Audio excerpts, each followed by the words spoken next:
Bom dia, irmãos e irmãs. Vamos dar continuidade nesta manhã de encontro com o nosso Deus neste lugar. Depois de louvarmos, colocarmos diante do Senhor as nossas necessidades, nós vamos também dedicar um tempo especial na meditação da palavra. Então, vou convidar você a abrir inicialmente o texto de Josué, no capítulo de número 7. Josué. Luiz, ele não lembrou, quando ele lembrou aqui, ele teve que se virar.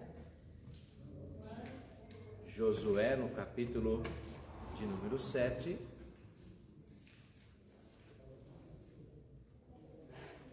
Vamos do verso 1 até o verso 13. Depois nós vamos também para Deuteronômio, no capítulo 28. Primeiro Josué, no capítulo 7, do verso 1 até o verso 13, como é do nosso hábito, a gente ir socializando a leitura. Eu vou começar lendo o verso 1 e cada um poderá ler assim, conforme a escolha, um versículo, parando no verso 13, do 1 até o verso 13. Todo mundo encontrou Josué depois daquele nome bem grande, Deuteronômio, aí você já acha Josué. Encontrou? Amém? Amém.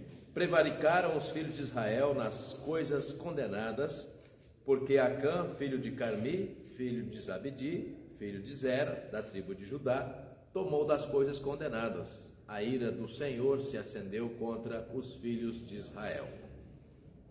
Enviando, pois, Josué de Jericó alguns homens a Ai, que está junto a Vem, ao oriente de Betel, falou-lhes, dizendo: Subi e espiai a terra. Subiram, pois, aqueles homens e espiaram Ai. Voltaram a Josué e lhe disseram: Não suba todo o povo, subam 2 ou 3 mil homens a ferir a Ai. Não fatigueis ali a todo o povo, porque são poucos os inimigos. Assim subiram lá do povo alguns 3 mil homens, os quais fugiram diante dos homens de Ai. Os homens de Ai feriram deles uns 36, e aos outros perseguiram desde a porta até as pedreiras, e os derrotaram na descida. E o coração do povo se derreteu e se tornou como água. Então Josué rasgou as suas vestes, prostrou terra sobre o rosto perante a arca do Senhor até a tarde. Ele e os anciões de Israel deitaram o rosto sobre a cabeça. Disse Josué: Ah, Senhor Deus, por que fizeste este povo passar o Jordão para nos entregares nas mãos dos amorreus, para nos fazerem perecer? Tentáramos com ficarmos além do Jordão. Ah, Senhor, que direi, pois Israel virou as costas diante dos seus inimigos. Ouvindo isto, os cananeus e todos os moradores da terra nos cercaram e desarraigaram o nosso nome na terra. E então, que farás ao teu grande nome? Então disse o Senhor a Josué: Levanta-te, porque estás prostrado assim sobre o teu rosto. Israel pecou, e até transgrediram o meu conselho que lhes tinha ordenado, e até tomaram do anátema, e também furtaram, e também mentiram, e até debaixo de sua bagagem puseram. Pelo que os filhos de Israel não puderam resistir aos seus inimigos, viraram as costas diante deles, porquanto Israel se fizera condenado. Já não serei convosco, se não eliminardes do vosso meio a coisa roubada. Dispõe-te, santifica o povo e diz: Santificai-vos amanhã, porque assim diz o Senhor, Deus de Israel: há coisas condenadas no nosso meio. Olha, Israel, aos vossos inimigos não podereis resistir, enquanto não eliminardes do vosso meio as coisas condenadas. Bom, até aí, né? Só destacando mesmo o versículo 13, né, que é maravilhoso. Dispõe-te, santifica o povo e diz: santificai-vos para amanhã, porque assim diz o Senhor, Deus de Israel: há coisas condenadas no vosso meio, ó Israel, aos vossos inimigos não podereis resistir, enquanto não eliminardes do vosso meio as coisas condenadas. Então, dois momentos do texto que ele fala sobre o tempo, né? Santificar para amanhã, porque enquanto a gente não busca essa santificação, ou pelo menos não resolve as pendências que a gente sabe que tem, ele fala, então, não poderemos, a ideia do futuro, né? Não poderemos ter conquistas, vitórias, se não poderemos resolver os problemas, se a gente continuar insistindo nas mesmas, às vezes, escolhas que já nos trazem o resultado que nós conhecemos, né? Então abra lá, deixa reservado o texto aí, marcado o texto de Josué, abra também o texto anterior, Deuteronômio, pertinho daí, só voltar algumas páginas, você vai achar Deuteronômio 28, do verso 1 até o verso 7. Deuteronômio, verso 1, aliás, capítulo 28, né?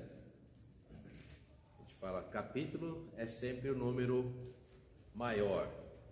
O número grande abre os blocos, né? Facilitando a leitura e também compreensão dos temas. E os números menores são os versículos. Capítulo 28, verso 1 até o verso de número 7. Do mesmo modo, continuemos a leitura, cada um lendo o versículo que escolher.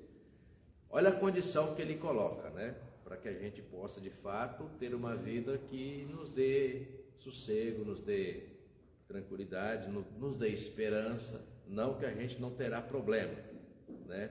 Mas que eu costumo dizer, os problemas que a vida nos reserva, ok, a gente tem de enfrentá-los, mas aqueles problemas que nós procuramos e fazemos, aí não dá, né? Então, verso 1: se atentamente ouvires a voz do Senhor teu Deus, tendo cuidado de guardar todos os seus mandamentos que hoje te ordeno, o Senhor teu Deus te exaltará sobre todas as nações da terra. Se ouvires a voz do Senhor teu Deus, virão sobre ti e te alcançarão todas estas bênçãos. Bendito serás tu na cidade e bendito serás no campo. Bendito o fruto do teu ventre, e o fruto da tua terra, e o fruto dos teus animais, e a criação das tuas vacas, e os rebanhos das tuas ovelhas. Bendito o teu cesto e a tua amassadeira. Bendito serás ao entrares e bendito ao saíres.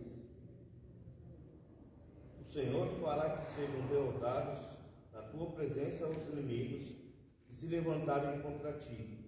Por um caminho sairão contra ti, mas por 7 caminhos fugirão da tua presença. Amém. Bom, então só lembrando, né? Ele coloca a partícula C para colocar numa condição de possibilidades, né? E outra coisa que me chama sempre a atenção nesse texto é que ele coloca a variedade de coisas da vida humana, né? Da mesma forma que há variedade de profissões, hoje naquela época também, e outras situações da vida que a gente precisa, né?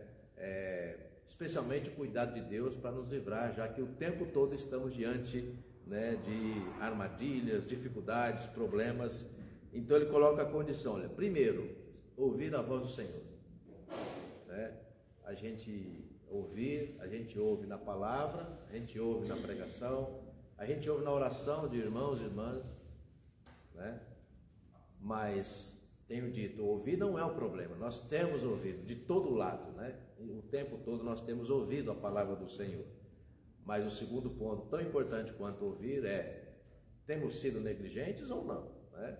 Quando, por exemplo, nós estamos administrando as coisas da vida, né? A nossa própria vida, e que a administração não está de acordo com a vontade de Deus, você tem ouvido a voz do Senhor? Né? Nós ouvimos. Como, pastor? Por muitas razões, eu vou dizer apenas 2, né? A gente ouve da palavra porque já conhece, né? E a gente ouve, eu costumo dizer há bastante tempo, primeiro, que é o que eu creio, segundo, que é o que está na Escritura Sagrada, né? Romanos 8, por exemplo, do 12 em diante, ele fala que o Espírito Santo fala junto à nossa consciência. Então a consciência é de per si, ou seja, a consciência é a sua. A consciência trabalha junto com a nossa capacidade de percepção das coisas, né? Então é impossível a gente estar fazendo uma administração da nossa vida, né, contra a palavra de Deus ou contra o princípio da palavra de Deus e não saber o que está fazendo, né?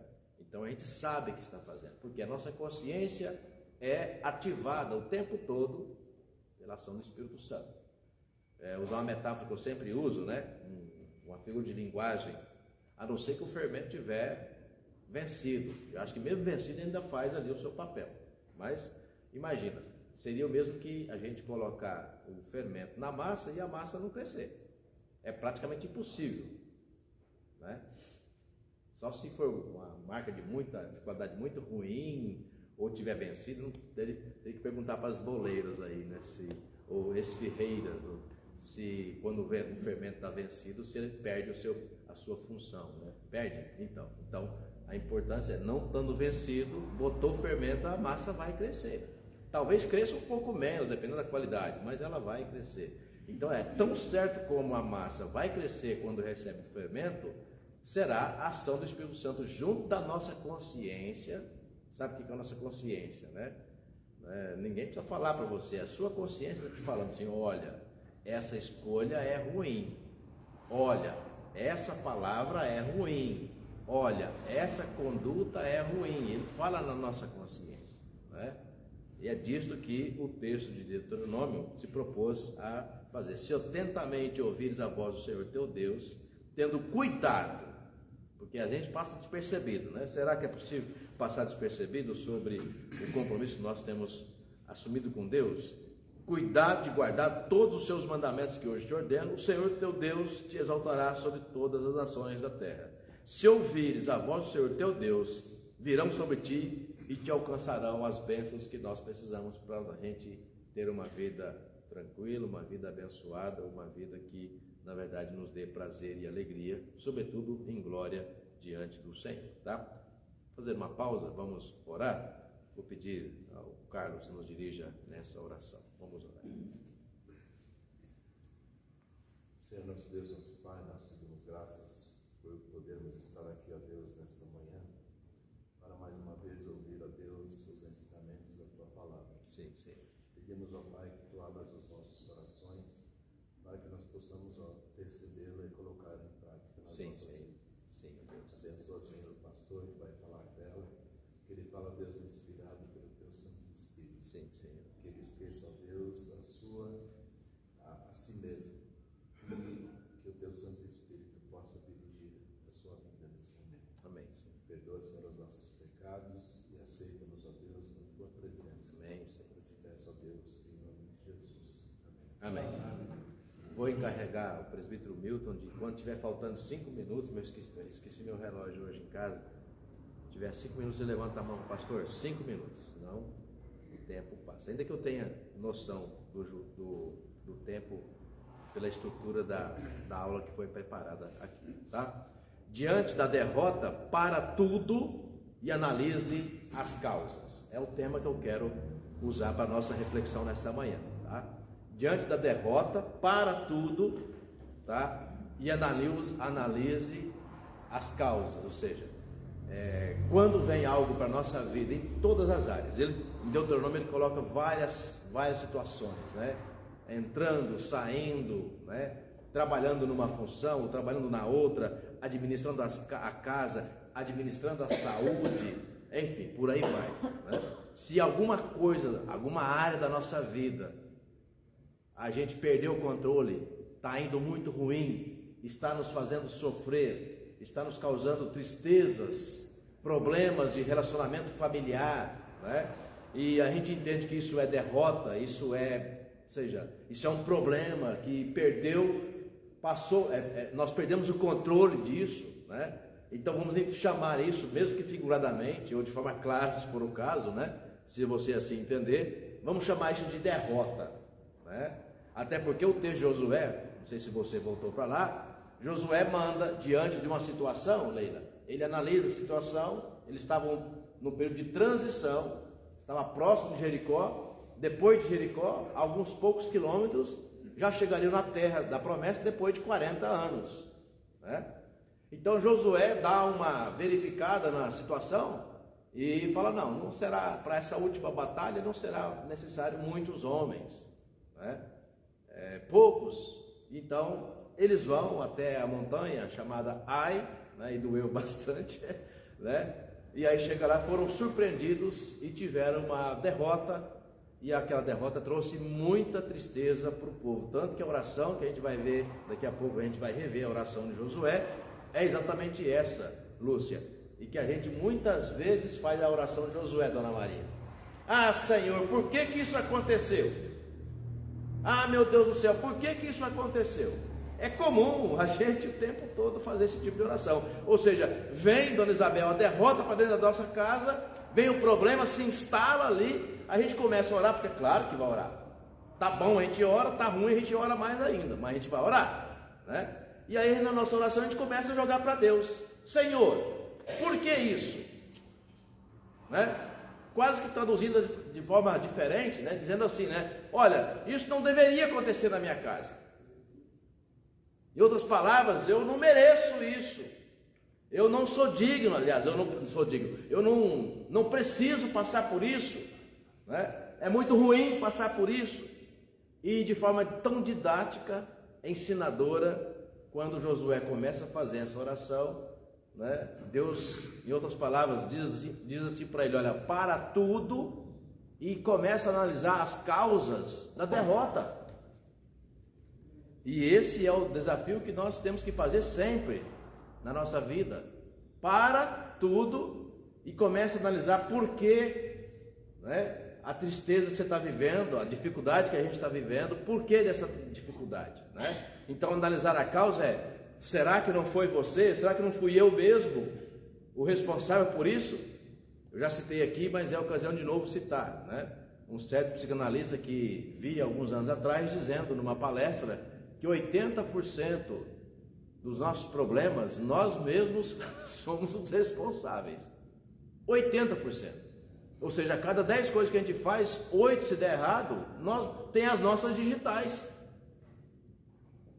Mas como faz parte da síndrome de Adão, né?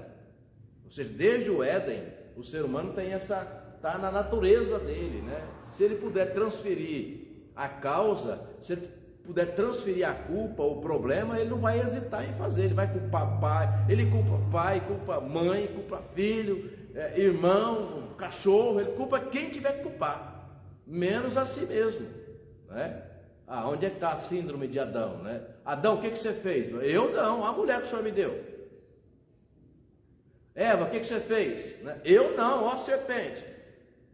Se o Senhor não tivesse colocado essa serpente aqui, não teria acontecido isso. Percebe a facilidade que a gente tem de jogar para Deus, jogar para o outro, escolhas, e toda escolha tem consequência, né?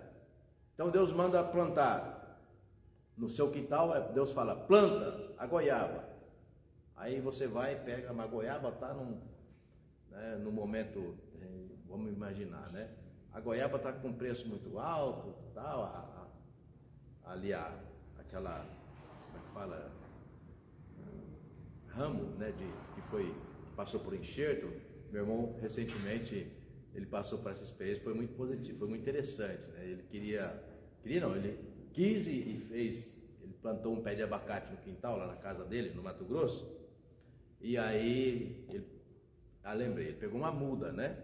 E aí, de quem? Ele pegou a muda, o dono daquele pé de abacate falou assim para o Joel: se você plantar a muda, ele vai demorar de 6 a 8 anos para dar abacate. Ele falou: não estou com pressa, não tem problema não, porque era de graça, né? Aí depois, conversando com outro amigo de trabalho, falou: mas por que você não comprou, rapaz? Lá no centro, aí deu a vendinha que trabalha com muda, né? O orquideiro, sei lá, acho que é uma coisa assim. E falou: olha, se você comprar da muda que é enxertada, né? Em 1 ano e meio, no máximo 2, vai estar dando abacate. Ele falou: é mesmo, né? Aí, então tá bom, ele foi lá. Aí ficou com dó dos R$80, mas acabou pagando, né? Pagou os R$80 e aí, né, estava me falando assim, o pé de abacate faz 4 meses que plantou, já está alto, né? Um negócio assim incrível. Bom, por que o senhor está dizendo isso? Porque às vezes, né, a gente sabe que deve fazer esse tipo de atitude, mas não faz, mas quer o resultado como se ele tivesse feito, né? Então vamos ficar atentos ao que o texto nos diz. Para isso eu vou distribuir, como vocês sabem, é do nosso hábito, alguns outros textos que nos ajudam na nossa compreensão do tema proposto. Diante da derrota, para tudo e começa você mesmo, né, a analisar. Vamos aplicar sobre Adão o que pode ser aplicado a qualquer um de nós, né? Então, Adão passou a ter vergonha, Adão e Eva passaram a ter vergonha da nudez depois que haviam comido, né, do fruto, diz assim o texto, né? O fruto que era para não comer, fruto proibido. Então eles têm uma consciência agora ativada, a consciência deles é ativada, porque eles estão diante da realidade, diante do resultado, né? Então agora eles sabem claramente que desobedeceram. E por que sabem? Pela decisão, aliás, pela atitude que tomam. Quando eles comem do fruto, eles descobrem que estão nus e passam a ter vergonha. Então você vai ter que resolver o problema. E como é que eles resolveram o problema? Eles foram lá e pegaram, né, Marcos, do seu time, folhas de palmeiras para se cobrirem. Ou seja, então não tem como dizer que não sabiam. A atitude deles, Carlos Ferro, mostra que a consciência deles já estava ativada a ponto de dizer o seguinte: olha, aquilo que Deus havia dito que aconteceria, aconteceu. E a prova de que aconteceu é as folhas de palmeiras que eles precisavam utilizar para cobrir a sua nudez. Então aí vamos diante de Deus. Aí vem Deus e fala: Adão, o que você fez? Era só ele reconhecer: Senhor, eu devendo ouvir atentamente, Deuteronômio 28, eu devendo ouvir atentamente a tua voz e fazer aquilo que estava proposto para manter a comunhão contigo, eu fiz o contrário. E agora estou nu, envergonhado. O Senhor me perdoa, Senhor? Então é isso que eu estou chamando aqui de diante da causa que está te fazendo sofrer, diante da causa que está tirando a sua paz, a harmonia da sua casa, da sua família, ou está trazendo problemas financeiros, a qualquer ordem da sua vida, que o texto de Deuteronômio mostra isso, várias áreas da nossa vida, qual for, ou qual seja a área que você precisa, né, de repente ajustar. Então, diante da situação assim, o texto nos fala, então, olha, então precisamos, assim, Josué, né? Precisamos reconhecer que nós não agimos atentamente com a palavra de Deus. E agora nossa consciência está mostrando, né? Não adianta a gente falar: não, mas não foi culpa minha. Não, mas, sabe, vamos esperar mais um pouco. Não. A primeira coisa precisamos reconhecer. E quando a gente reconhece, depois precisa agir de modo contrário para não dá para se ter abacate em 1 ano e meio usando um pé tradicional, né? Ali a rama tradicional, né? Se você quer o abacate rápido, conforme ali o cientista fala que é, né? É 1 ano e meio, então planta essa que foi enxertada. Plantar aquela gratuita, ganhada do vizinho, e querer abacate 1 ano e meio, você não vai ter, a não ser for um milagre, né? Vamos começar aqui. Dona Débora, abra, por favor, o texto de 1 Pedro, capítulo 5, versos 8 e 9. Dona Vasti, Salmo 37, versos 4 a 6. Mais um texto aqui. Helwig. Provérbios 8. Provérbios 8, 12 e 13. Não tem para todo mundo? Vou pular para cá.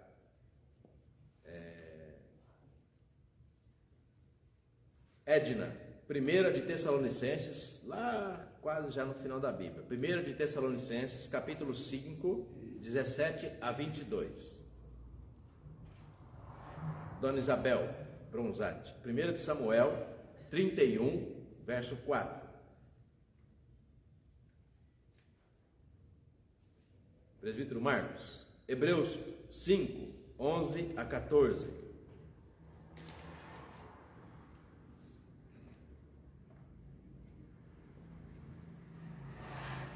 E um texto que foi lido semana passada, muito oportuno, e agora novamente, vou pedir para Cleide, 1 Pedro, no capítulo 4,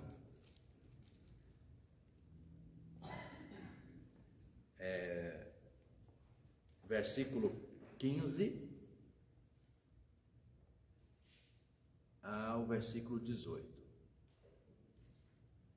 1 de Pedro 4, 15 ao 18.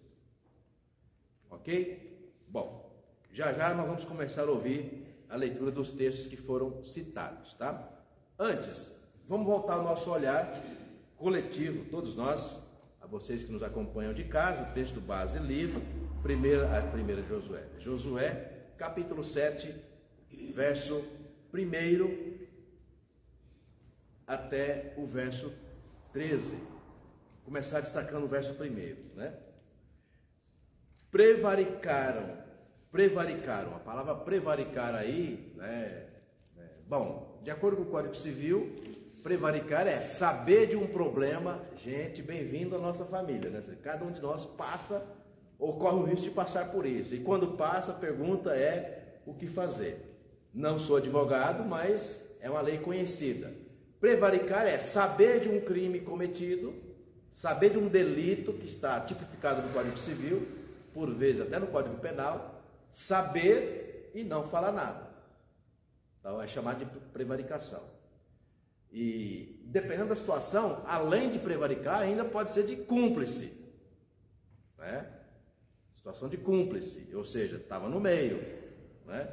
Então prevaricaram os filhos de Israel nas coisas condenadas, porque Acã, filho de Zabdi, filho de Carmi, filho de Zabdi, filho de Zera, da tribo de Judá, tomou das coisas condenadas. A ira do Senhor se acendeu contra os filhos de Israel. Bom, o que o texto está dizendo? Quando você vai ler a história anterior, a preparação, Deus dá claras ordens para Josué. Olha, administra a sua casa, vamos pensar assim, né? Ele, o pastor, diria, se fosse hoje, administra a sua igreja, ou administra a igreja, as ovelhas do Senhor, com base na Escritura. Certo é certo, errado é errado, né? Quando acontecer, exorta com amor, mas diga, olha, exorta com amor. Se a gente não fizer isso, nós prevaricamos. Ou seja, você sabe que está errado, mas faz de conta que não viu. Não. Na nossa casa, na sua família, no seu endereço, né? É do mesmo jeito. Sabe aquela, às vezes a mãe ou o pai quer passar, né? Passar a mão, né? Não, vamos cuidar, não, é assim mesmo. Quando a gente quer, como se diz, né? Fazer concessão, né? Bom, então é aquela história, né? Se prepara, você sabe que está errado. Por que sabe que está errado? Né? A situação foi clara, aconteceu e cabe a você que é mãe, a você que é pai, né? A você que tem autonomia sobre a sua casa, tomar a decisão.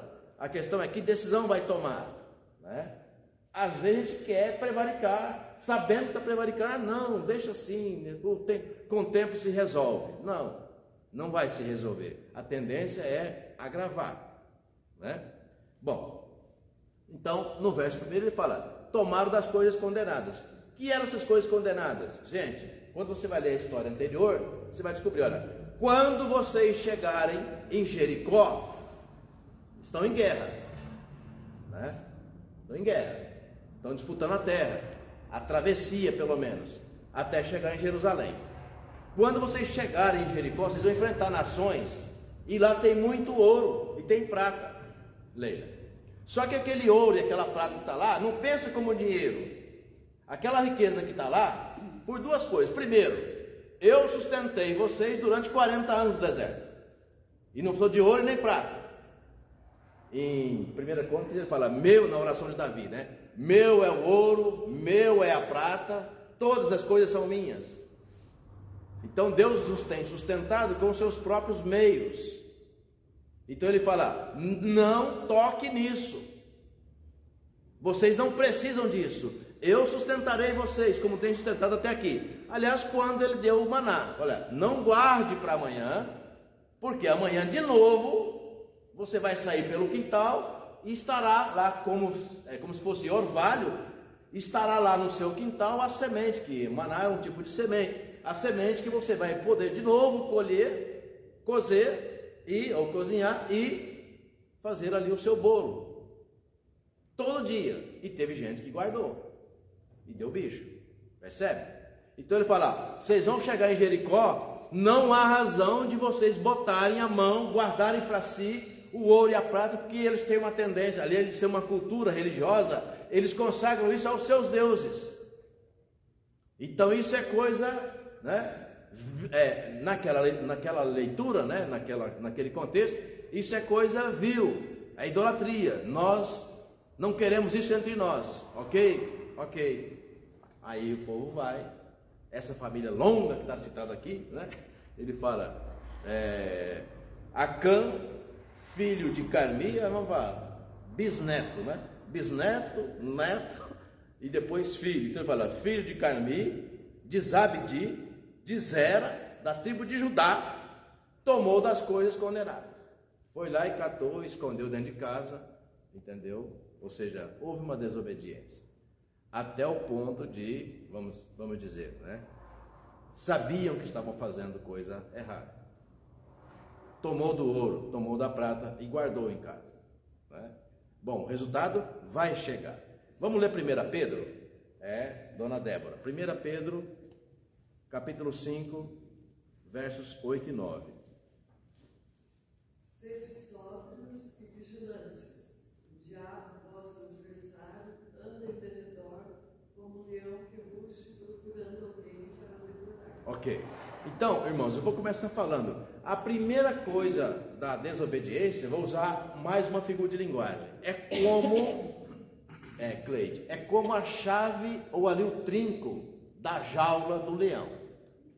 Tá? Até porque o texto que nós ouvimos sugere isso. Então, ouça bem. A desobediência é semelhante ao trinco que dá sustentação ali à jaula. Viu, Dona Maria Conceição? A obediência, melhor dizendo, a obediência é o trinco na mão, a chave, está garantido, o leão não vai sair. A desobediência, você simplesmente conta com a sorte, você vai lá, tira o trinco e deixa ali o leão, a sua própria escolha. Então ele fala, né, sede sóbrios, vigilantes, porque o inimigo, o que é o inimigo? O inimigo das nossas almas, né? É aquele que quer que a gente fuja do propósito. Né? Ele anda o quê? O tempo todo em derredor, esperando o quê? Esperando você tirar o trinco da jaula. E depois que a gente tira o trinco da jaula, não dá para confiar na sorte. Eu costumo dizer sempre, né? Crente não tem esse negócio de sorte e azar. Não, crente tem o quê? Tem providência de Deus. A providência diante da obediência, da fidelidade, da comunhão com o Senhor, entendeu? E as dificuldades diante ou consequências das nossas próprias escolhas, ou seja, desobediência, né? Então, claramente, devemos administrar as nossas coisas, incluindo a nossa vida, nossa espiritualidade, a nossa família, os nossos sonhos, as nossas necessidades, né? As nossas a nossa esperança. Devemos administrar isso com plena convicção de que há coisas que não devem ser feitas.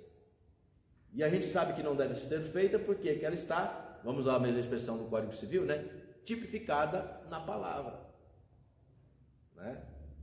Então Deus fala, não toque nessa coisa condenada. Vocês não precisam disso. Eu não dependo de coisas consagradas a outros ídolos ou a outras divindades para sustentar a sua casa. É como no jeitinho brasileiro, a gente faz tudo errado, mas quer que o resultado final seja certo. A gente contraria a palavra de Deus, mas quer que no final dê certo. Então, contar com a sorte é só o que resta, né? Porque a gente vai lá, tira o trinco da jaula do leão e não quer que o leão saia. Ele vai sair, né? O resultado vai chegar. E quando chega o resultado, a gente fala: meu Deus, e agora? Bom, e agora? Você já sabia o resultado, né? Próximo texto, Salmo 37, versos 4 a 6.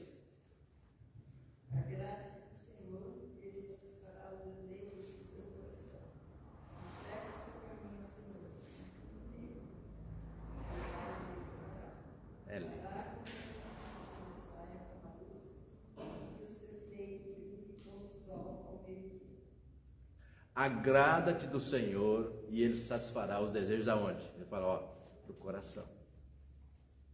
Né? Agrada-te do Senhor. Como é que a gente agrada a Deus e como é que nós nos agradamos com o Senhor? Ele fala, se atentamente ouvires a voz do Senhor teu Deus e andares no caminho, cumprir os estatutos, os mandamentos, seus juízos, ele fala, então quer ter uma vida abençoada, quer ter uma vida, pastor, mas ó, então não esqueça, daqui a pouco, o último texto que a gente vai ler, né? Aqui a Cleide vai ler o texto. Não estou dizendo que o crente que é fiel a Deus, uma família que é consagrada, que anda de acordo com o Senhor, não passa problema, mas não aqueles problemas que estão tipificados na palavra do Senhor. Porque quando nós passamos por problemas, dificuldades que não somos nós quem os fizemos, problemas que não são consequência de jaula destravada, se o leão saiu, por que o leão saiu? Você destravou? Você abriu a jaula? Porque se você abriu a jaula, então aí tem que administrar a consequência de uma escolha pessoal. Mas nem sempre nós abrimos a jaula. Há problemas, irmãos e irmãs, há circunstâncias, há situações da vida, entendeu? Que entram naqueles 20% que nós falamos, tá? Quais 20%? 20%, pastor. 80% dos nossos problemas nós mesmos nos causamos, mas não todos, tá? Então, quando vem aqueles 20% que trazem problema para a nossa casa, aí sim, entendeu? É a hora de falar, Senhor, olha, a minha consciência está tranquila, Senhor, eu estou em paz, eu estou me agradando do Senhor, e com certeza o Senhor se agrada de mim, porque eu estou andando de acordo com o teu propósito. Então, Senhor, toma conta, põe a mão. Então nós fizemos uma análise da nossa causa, da situação, e a causa não é minha, não fui eu quem trouxe esse problema para cá, tá? Próximo texto, sabe aquele pecado de ignorância? Tem duas coisas para a gente conhecer a ignorância. A ignorância é de fato não saber mesmo, né? Do tipo, não saber qual que é a marca que está aqui debaixo da blusa que eu estou usando aqui. Eu estava com 3, agora deu uma esquentadinha, eu estou com 2. Aí você imagina. Aqui embaixo tem outra blusa aqui, né? Então a ignorância é qual que é a marca dela aqui? Você não sabe, a não ser que você adivinhar. Então isso é ignorância, ou seja, eu ignoro porque eu não sei. Mas tem também a ignorância daquela que eu sei, mas eu vou fazer de conta que eu não sei. Simplesmente ignorar. Vai lá na jaula do leão, né? Tira ali a trava e fala, não vai acontecer nada, né? Ignorar que a realidade é exatamente o contrário, né? Tirar a jaula ou tirar a trava, vai sair o leão. Então a gente quer dizer que, lá na minha terra eu diria, é até burrice, que o burro nos perdoe, né? Desculpa, né? Mas é burrice. Você já sabe qual será o resultado e, no entanto, toma a decisão. E depois vai culpar Deus? Não dá para culpar Deus, né? O resultado a gente já conhece, porque ele está previsto na própria realidade. Provérbios, quem achou? Quem vai ler Provérbios? É o seu Helder? Provérbios 8, 12 e 13. Eu, a sabedoria, habito com a prudência e disponho de conhecimento e de conselhos. O temor do Senhor consiste em aborrecer o mal, a soberba, a arrogância, o mau caminho e a boca perversa. Eu os aborreço. Obrigado. O caminho do Senhor, né? O temor do Senhor persiste em aborrecer o mal. Eu gosto muito desse texto, né? Então o que é aborrecer? Ele fica tentando, fica ali te rodeando, Milton, rodeando, e você não cede. Aí os ministros dele, né, do inimigo, faziam, vamos procurar outra casa de crente, porque isso aqui não tem jeito não. Aqui não. Aqui não dá. Né? Então Pedro falou, sede sóbrio, vigilante, fica atento, não flerte com a sorte, ou com o azar, para usar expressões populares. Não, você já sabe o resultado. Entrega o teu caminho ao Senhor, confia nele, o mais ele fará. Ou seja, há tempos, tenho aqui 1 ano e meio falado disso, né? Desde que sou pastor aqui, né? A gente entregar a gestão da nossa vida, em todo sentido, a quem? A Deus, né? Entregar ao Senhor a gestão das coisas, sobretudo das coisas que são, muitas vezes, né, arriscadas, difíceis, em várias áreas da nossa vida. Entrega a gestão ao Senhor. Então no verso 3, lá de Josué, capítulo 7, verso 3, e voltaram a Josué e lhe disseram, olha, não suba todo o povo, não precisa, né? Subam uns 2 ou 3 mil homens a ferir Ai, não fatigueis ali todo o povo, porque são poucos os inimigos. Vou fazer uma pausa aqui para lembrar de um episódio, né? O Carlos estudou vários anos teologia no seminário, inclusive já enquanto era professor, sou professor, mas quando estávamos lá. Então, certamente, ele viu cenas assim, né? Às vezes, dependendo do tom que o professor ensina sobre a teologia, né? E a teologia é sempre, né, a ideia de tirar o véu, né?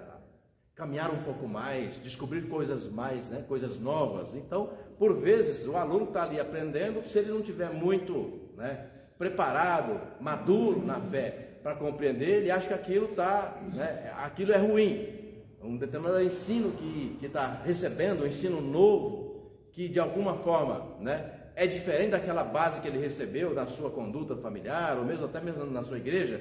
É muito comum, às vezes, o aluno falar, isso é liberal. Eu vou falar disso aqui, tá? Isso é liberal. Então, o que é essa frase feita, aplicada a um professor de teologia ou a um pastor? Esse pastor é liberal. Então, um professor de teologia, esse professor é liberal. Geralmente se aplica essa palavra liberal quando alguém que usa do recurso científico para compreender o texto bíblico, né? E aí, às vezes, a compreensão da história, da ciência, da arqueologia é diferente daquela corriqueira que a gente aprendeu na igreja. Aí fala, não, isso não pode, aí chama de liberal. E eu há muitos anos tenho falado, liberal não é usar a ciência para compreender a Escritura.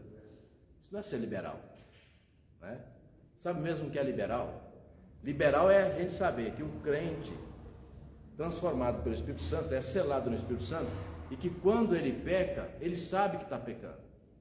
E no entanto, faz de conta que não está pecando. Isso para mim é ser liberal. Um determinado pastor da nossa denominação, para não falar dos outros, né? Durante muito tempo, posando como, né, o representante da espiritualidade a ser seguida na igreja, né? E, assim, como se diz, né? Muito avivado, muito consagrado, até o dia que descobriu que durante 12 anos, ele desviava dinheiro da igreja. 12 anos. Não foi uma vez, 2. Mas sistematicamente desviando dinheiro da igreja. E era, como se diz, referência na sua consagração. E quando falava para o outro, que usa da ciência para interpretar a Escritura, é liberal. Mas como pode dizer? Eu fico pensando assim, o tempo todo, como é que na minha cabeça não entra um negócio desse? Não entra. Sabe por quê? Porque o crente, quando peca, falei disso domingo, inclusive, né? É impossível ele não saber que está pecando. Porque se ele não souber que está pecando, o Espírito Santo não está funcionando. E isso é impossível.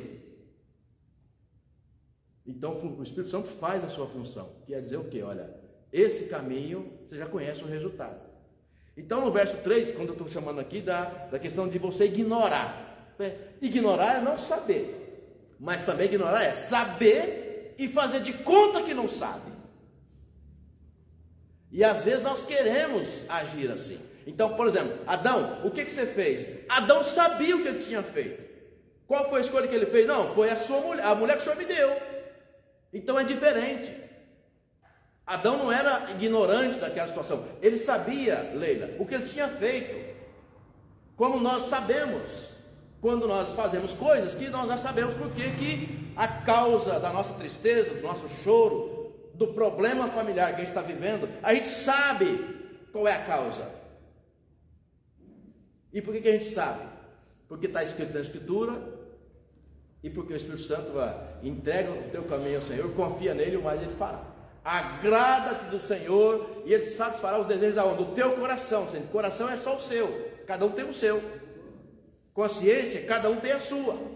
E é lá que o Espírito Santo age, na consciência e no coração. Então a gente sabe, não adianta ignorar. Não sabe, não, sabe sim, sabe. A pergunta é, faz? Reage de acordo com aquilo que está colocado? Então eles sabem que está, no contexto aqui, eles sabiam que tinha coisa condenada, mas no entanto, sabe aquela família problemática? Deixa para lá, né? Prevaricaram. Aí sobe no monte, avalia, não, manda só uns 3.000 que é suficiente. Aí eles sobem, a palavra da moda agora, né, Carlos? É acachapante, né? Sobem, tem uma derrota acachapante, aí volta, fala para Josué, e Josué fala assim, Senhor, o que nós diremos agora do teu bom nome? Está tentando coagir Deus na emoção, né? O que vão falar do Senhor? Deixando essa derrota para o teu povo, o que vão falar do Senhor? E a resposta de Deus é maravilhosa. É? Você tem certeza que o problema é meu? A resposta é dura demais. Falar, a coisa condenada no vosso meio. Esse problema está aí na sua casa, você sabe o que está acontecendo. Você quer que eu vou abençoar? Não, eu já falei para você, olha, quando for do meu jeito, eu cuido. Deus diz assim claramente. Quando é do meu jeito, por isso a gestão tem que ser dele, né? Quando é do meu jeito, bate o pé, ó, eu cuido. Agora, se quer que seja do seu jeito, então eu dou licença, e aí você vai. Só que é o seguinte, o resultado final será diferente. Quando eu cuido, Deus dizendo para nós, Dona Basti, quando eu administro a sua casa, quando você me permite administrar a sua casa, administrar tudo que você tem, entendeu? Até mesmo os seus sonhos, os seus desejos. Quando Deus diz, olha, quando você me permite administrar os seus desejos, ou os desejos do seu coração, eu garanto o resultado. Isso é lindo, né, gente? Eu garanto o resultado. Agora, quando você fala, não, deixa que eu administro, aí eu já não garanto o resultado. Deus entrega a chave da jaula, onde está o leão, né, na nossa mão, e aí fala, pode cuidar.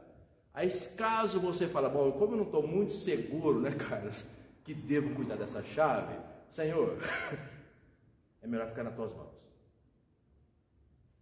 Por isso que ele fala, quer seguir a mim? Negue-se a si mesmo, tome a sua cruz, ou seja, deixa Jesus no comando e siga-me. Agora, se você quer a gestão, então se prepare também para os resultados, né? Nem sempre nos agrada, né? 1 de Tessalonicenses, Edna. Orai sem cessar, em tudo dai graças, porque essa é a vontade de Deus em Cristo Jesus, para convosco. Não apagueis o espírito, não desprezeis a profecia, julgai todas as coisas e vereis o que é bom. Abstei-vos de toda forma de mal. Nossa, gente do céu, é fantástico. Orar sem cessar. O que ele sugere com isso, né?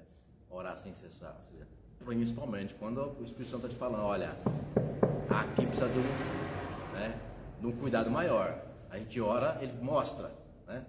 Então, andar no Espírito, orar sem cessar, né? Aborrecer toda forma de mal.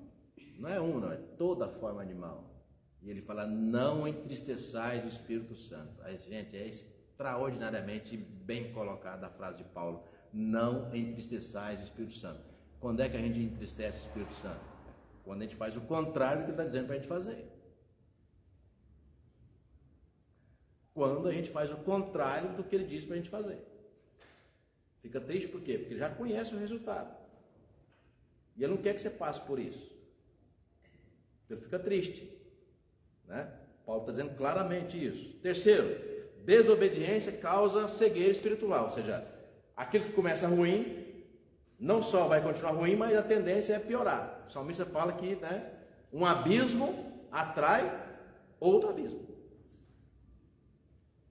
Porque a nossa gestão é assim. Né? Faz uma coisa errada e aí continua trazendo outras piores ainda. 1 de Samuel, capítulo 31, verso de número 4. 1 de Samuel, ou primeiro, né?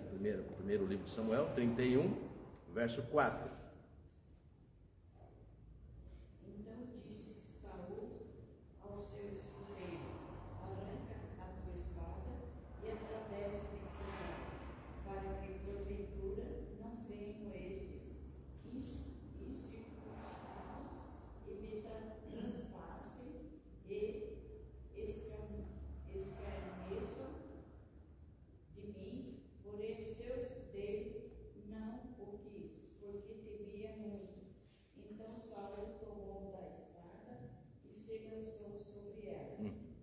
Bom, então assim, é o último texto sobre como foi a vida de Saul.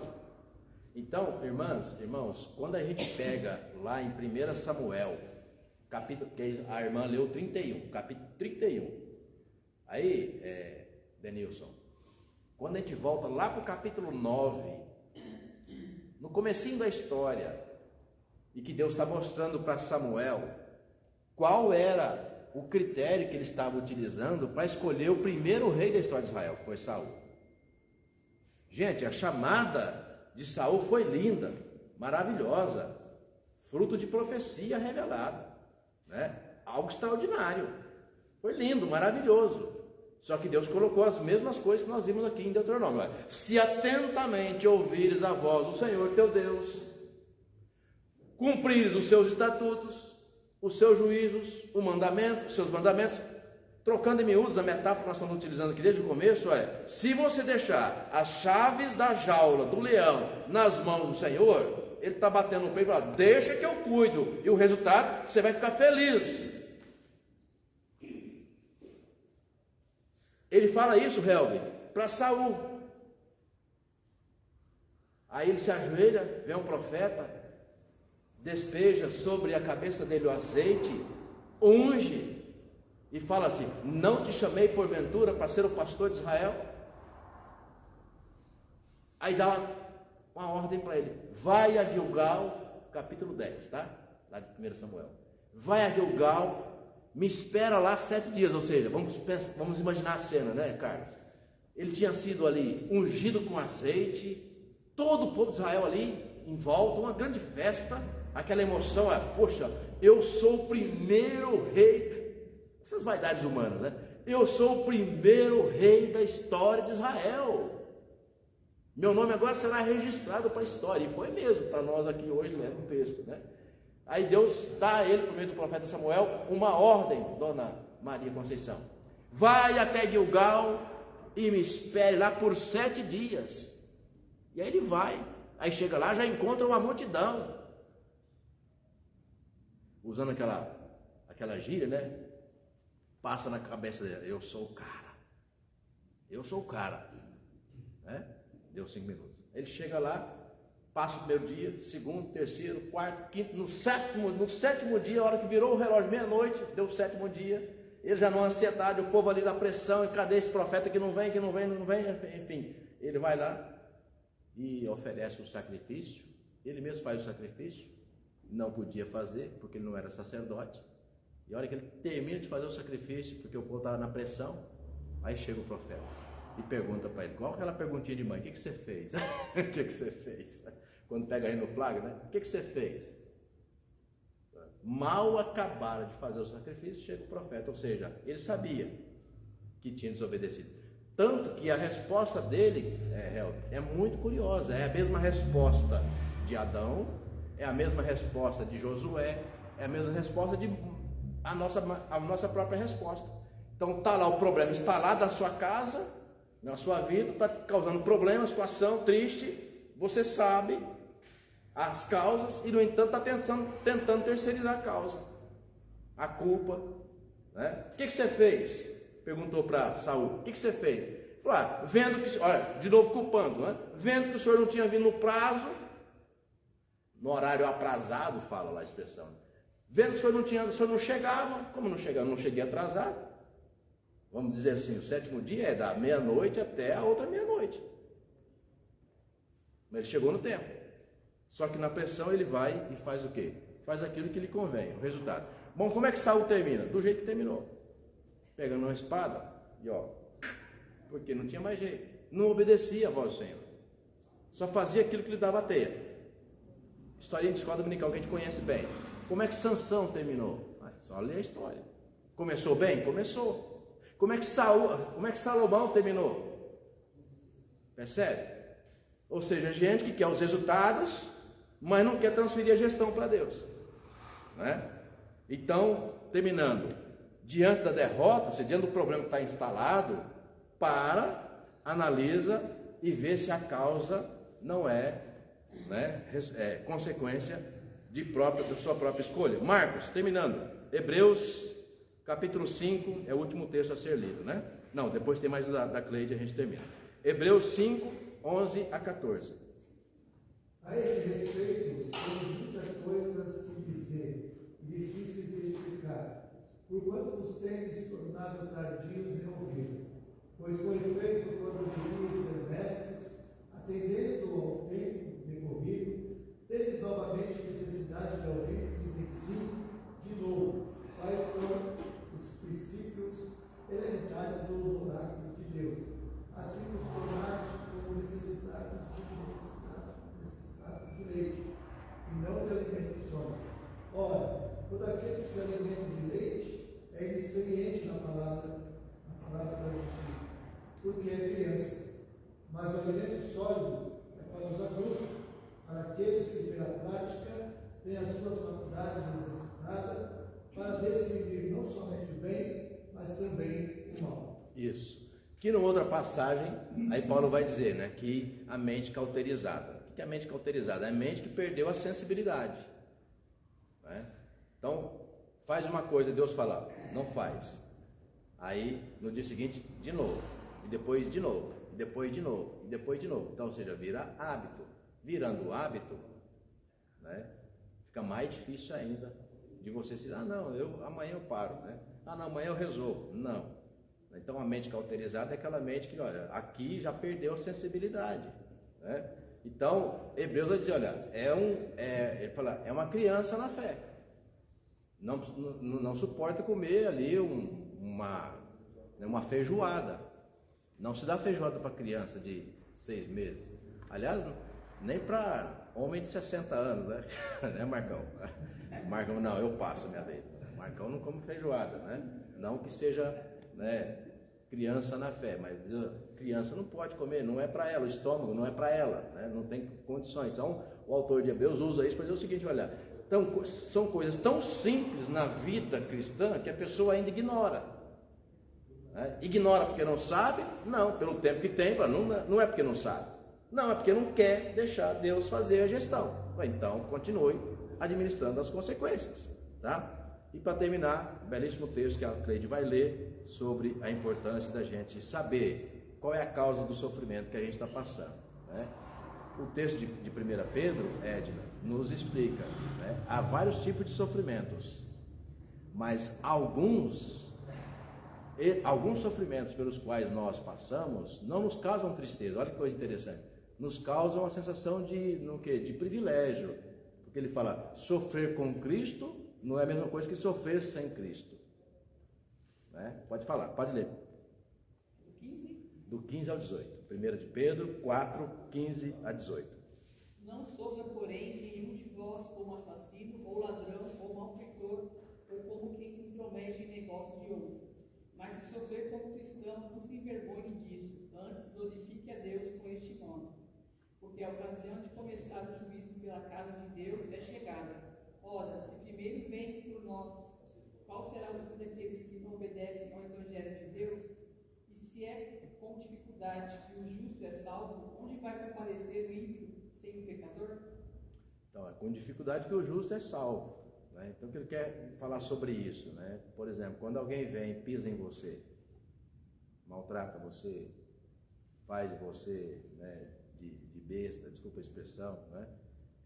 Isso é alegre, você gosta disso? Não, te causa sofrimento, te causa dor. Quando é alguém que você ama, quando é alguém da sua família, te causa dor, te causa sofrimento. Mas a pergunta é, a culpa é sua? Não, eu sempre tratei com amor, com carinho, com respeito, mas recebo o contrário, né? Então é um tipo de sofrimento que a culpa não é sua, né? E você está imitando Cristo. Você não está agindo da mesma forma que a pessoa está agindo para te ferir, sabe? Então isso vai lá. Esse tipo de sofrimento é glorioso, porque ele fala no começo do capítulo 4 que Cristo foi ultrajado e, no entanto, não revidou com o traje. Jesus ficou feliz com isso? Não, mas, no entanto, demonstrou amor e amor incondicional. Então, irmãos e irmãs, nem todo sofrimento, nem todo problema, nem toda causa que traz tristeza para a nossa família, para o nosso coração, nem toda causa nós somos culpados. Há sofrimentos que não são consequência das nossas escolhas. Há sofrimento que é consequência de escolhas de pessoas que estão à sua volta e que vão te afetar essas consequências. Mas, como se diz, você tem dormido o sono dos justos. Por quê? Porque você tem buscado no Senhor se fortalecer, ainda que essas causas que tenham te alcançado, né, você não é o responsável por elas, porque na sua vida a gestão tem sido a gestão do Senhor. A gente tem que passar por isso. Por isso que ele fala que é com dificuldade que o justo será salvo. Ou seja, a gente vai caminhar assim com Deus, irmãos e irmãs, Edna, até o final, até o último dia da nossa vida, tá? Então atente para isso, né? Os sofrimentos que vão vir na nossa caminhada, né, que eles não sejam consequência das nossas próprias escolhas, né? Quando forem, joelho no chão e perdão. Deus perdoa e me deixa administrar. Deus fala, Deus perdoa, lança no mais profundo do abismo e fala, deixa eu cuidar agora? Bom, se a gente deixar, ok, mas nem sempre Deus perdoa, nem sempre a gente quer deixar Deus pegar as chaves da jaula, né? Se não deixa, daqui a pouco vai acontecer de novo. Aí fala, e Deus vai te perdoar de novo? Claro que vai. Claro que vai. Mas a questão é, como o filho pródigo, né? Deus perdoou? Perdoou. Mas como é que ele chegou em casa? Percebe? Cheio de ferida. Que depois Deus curou as feridas, mas a cicatriz, toda vez ele vai lembrar para a história dele. Poderia ter sido diferente. Se no final da vida de Judas Iscariotes, há quem diga que ele tenha se arrependido, outros chamam de remorso. Vamos imaginar, né, Hel, que ele tenha se arrependido, mesmo tendo suicidado, né? Tenha se arrependido. Deus perdoou? Se de fato se arrependeu, sim, perdoou. Mas olha como ele chegou na história para nós, como uma coisa que poderia ser evitada, né? Então é importante a gente pensar nisso, né? Que se diante da tristeza, né, momento ruim que a gente está vivendo, se a gente não é o portador daquela consequência, né? Se for, joelho no chão, fala, Senhor, perdoa e está aqui as chaves, conduza, né? Se não for, irmãos, pedir paciência, força, fé, né, para que a gente possa suportar esses sofrimentos que a gente tem que sofrer, que a gente tem que passar, né, por estarmos aqui nesse mundo, né? Situações que a gente não entende, mas que vai passar por elas, mas que em algum momento Deus vai nos dar graça, né? Amém? Amém. Deus, obrigado por esse tempo que passamos a Tua presença, tempo de meditação da Tua palavra, tempo, Deus, de aprendizado, e nós te rogamos, Senhor, que o Teu Santo Espírito esteja a cada instante, a cada segundo da nossa vida, gerindo, ó Pai, as nossas escolhas, palavras, pensamentos, olhares, atitudes, para que de fato, ó Pai, possamos com a nossa vida glorificar o Teu santo nome, Senhor, e servimos, ó Pai, de testemunhas oculares, ó Deus, testemunhas vivas do Teu Evangelho transformador. Fica sempre conosco, nos abençoando, em nome de Jesus. Amém. Amém. Deus abençoe, irmãos e irmãs, a todos nós e a vocês que de casa nos acompanharam.